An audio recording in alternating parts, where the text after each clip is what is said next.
নমস্কার। আজ আরেকটি স্বরচিত কবিতা পাঠ করতে চলেছি আমি খেয়া। এই কবিতাটি কোনো একটি দেওয়াল পত্রিকাতে প্রকাশিত হয়েছিল বেশ কয়েকদিন আগে। কবিতার নাম প্রতিস্থাপন। যে মহীরুহকে গতকাল প্রতিস্থাপিত করা হলো, তার শেকড়ে আটকে ছিল না একটি কণাও মাটি।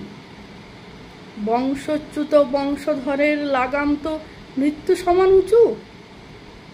মহীরুহ বাঁচানোর আপ্রাণ প্রয়াস নাটক মঞ্চস্থ করার সমারোহে বিলুপ্ত আজ ওই মহীরুহেরই সমস্ত বংশধরেরা।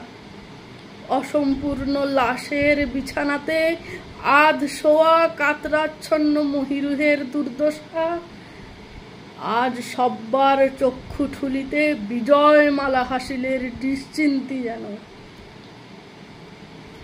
ভিড়ের দৃষ্টিতে সফল রূপে উদ্ধারিত ওই মহীরুহ এখন হয়তো জ্বালানি রূপে ধিকি ধিকি পুড়ছে কোথাও, হয়তো বা কোনো সানাইয়ের তালে, কিংবা জ্বলছে দাও দাও কোনো জীবন নিংড়ানো কান্নার হাহাকারে, কিংবা অন্য কোথাও হয়তো পুনরায় আসন্ন অন্য আরও মহীরুহের অবিরাম প্রতিস্থাপন যাত্রার ভোগ বিলাসে সামিল।